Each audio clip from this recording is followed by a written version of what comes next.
If you're a high performer looking to grow and make an impact, but feeling stuck, underappreciated, and burned out at work, you're in the right place. I'm Melissa Vining, and this is the Job Search for High Performing Misfits podcast. I help high performers leave draining jobs behind, reclaim their careers, and land roles in organizations where they can thrive. Tune in for tips, insights, and inspiration for your journey to fulfilling work that fits you. Welcome to the Job Search for High Performing Misfits podcast. I'm your host, Melissa Vining, and this is the final episode in my Job Search Reset series where we are talking about doing hard things in your job search. If you missed episode 5, we talked about humanizing your job search through authentic storytelling and went over the different elements you need to include if you want people to actually listen to and remember your story. Today, we are going to continue on the topic of humanizing your job search, this time focusing on real human-to-human interactions. Why is this harder? I mean, it's pretty obvious. If you had the choice between sitting on your couch and submitting job applications online and never having to talk to anyone versus going out and having conversations and asking for advice and building relationships, the large majority of job seekers are always going to choose applying online. And this is not to say that you shouldn't apply for jobs online, because we know this is also a big part of the job search. And yes, you need to apply online, but you also need to recognize the human element in this process. And that might look different every single time, but it's there.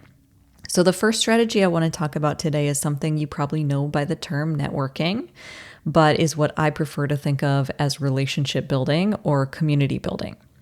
The thought of networking makes most people really panic because people have such a negative transactional view of this. People think it's about going out and asking someone for a job or going to a big event and handing out a bunch of business cards. The good news is, if you're approaching networking like this, I give you permission to stop because it does not work and it also feels really gross. So instead, let's approach networking authentically. At the core, this is about connecting with other people that you have something in common with. It's about building and nurturing relationships with those people and helping and supporting each other.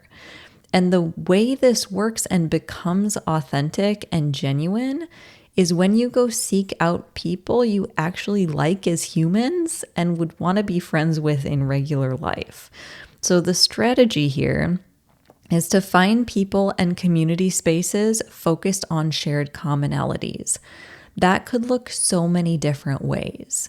So it could be industry related, for example. When I was teaching music, I was a part of the Music Teachers National Association, and there were chapters in every state. So I was heavily involved in the Massachusetts chapter where I was living and was actually on the board for that organization. So it allowed me to really authentically and organically build relationships with other music teachers.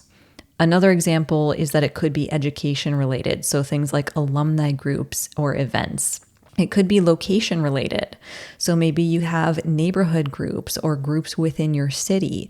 It could be identity related. This could be something like a neurodivergent group or an LGBTQ plus group or parents groups.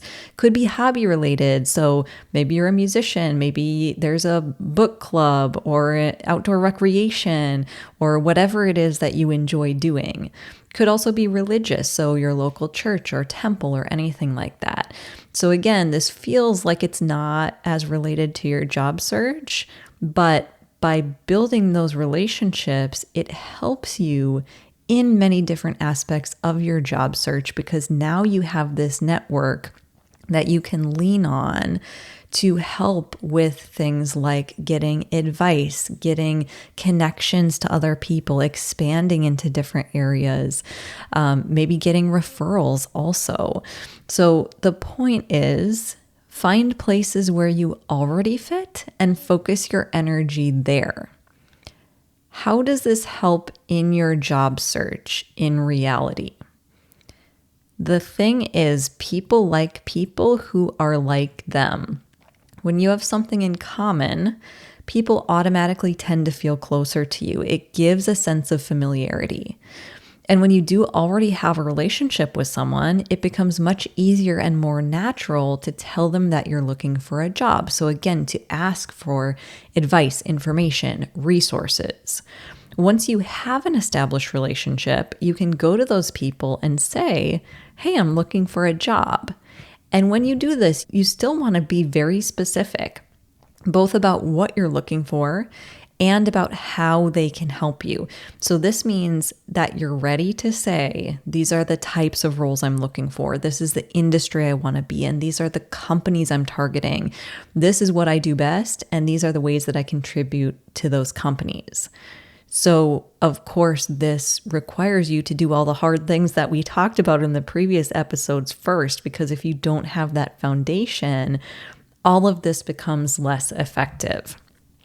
Again, when you go to make these asks to people in your community, you want to make sure that it's specific and reasonable. So it's not, I'm looking for a job, let me know if you can help.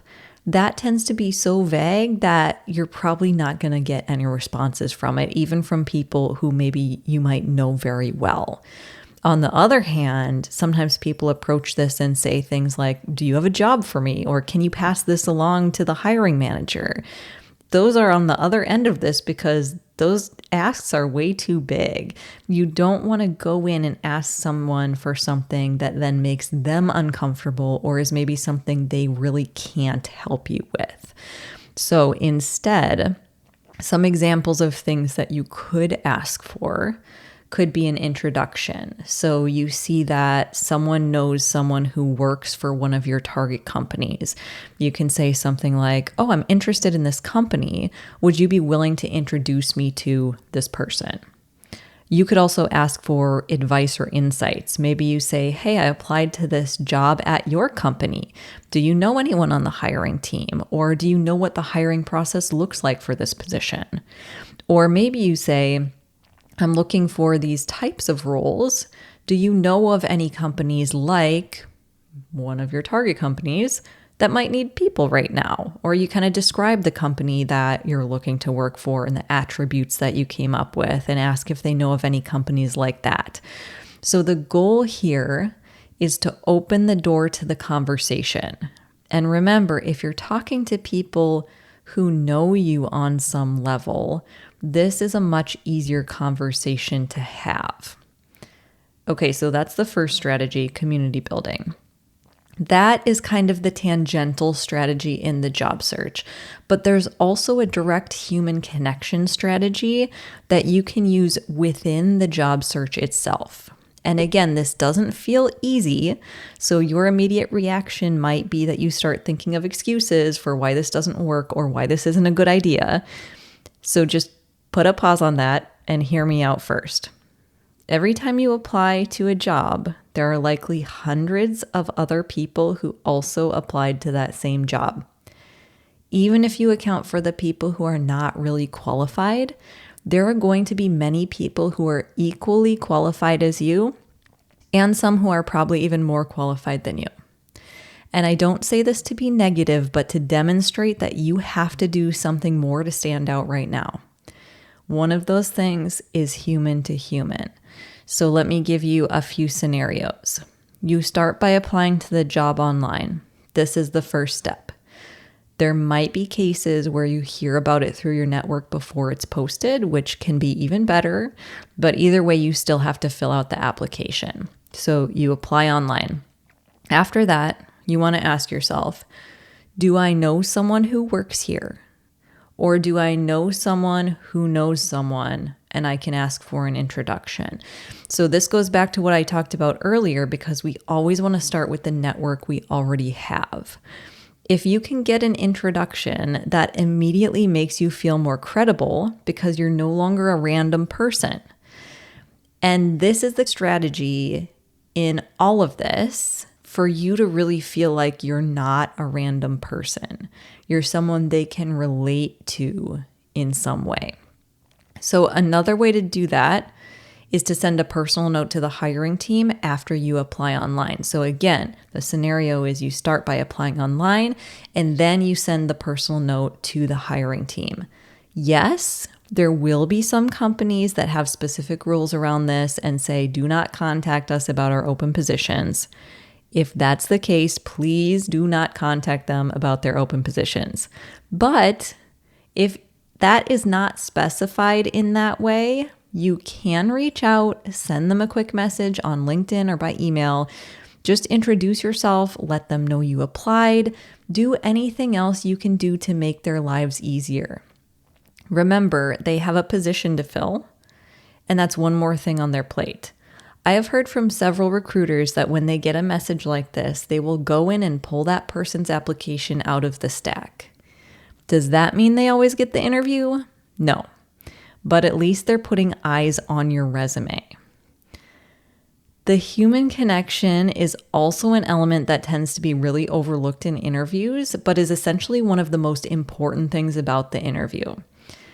This is a human sitting on the other side, and they want to hire someone they can relate to, someone they like, whether consciously or subconsciously.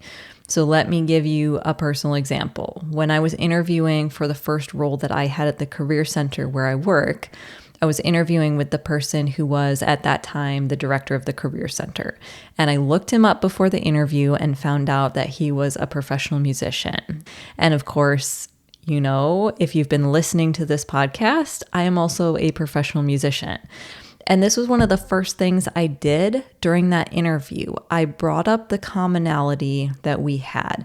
And instantly, this took me from a random person to a fellow musician, someone he could relate to. And I have to give a disclaimer here, and that is, of course, that is not the only important thing about the interview. And in this particular case, I had also done some networking with another person at the career center who had been impressed with me and had then recommended me to the director without me asking her to. So I didn't give that big ask. She just decided on her own that she wanted to do that. But this is an example of how this multifaceted approach can be so effective.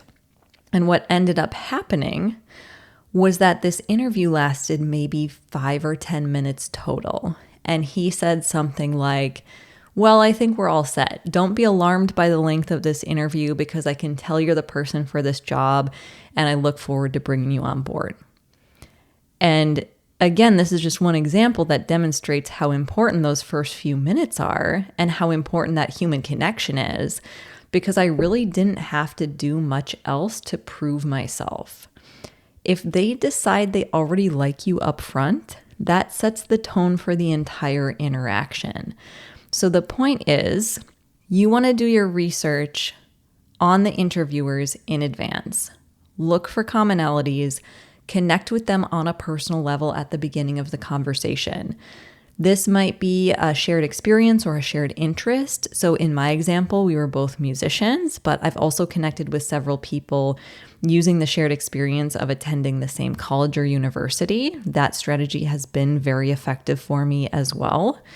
It might be that you're from the same place or you live in the same place now. So for example, I now live on the East Coast, but I'm from the Midwest. And whenever I meet someone from the Midwest, we immediately have kind of that Midwest connection. It might be that you're making a career change and maybe they made a similar career change at some point in their career. It might even be something more personal, like a shared identity. So I use this example a lot. Maybe you're both neurodivergent or you're both parents. I will say I've been a part of the hiring team for my career center for the past year or so, and we've hired a lot of neurodivergent people. That's not by accident. Another career coach that I love named Emily Worden uses this acronym that she calls the KPIs of networking, which I think applies here as well, and it stands for kids, pets, and interests. So if you find out that this person has kids, pets, or interests, most of the time those things are important to them, and people tend to appreciate when you recognize and ask about things that are important to them. So again, these humanizing strategies might not be easy, but what's the famous quote? Nothing worth having comes easy.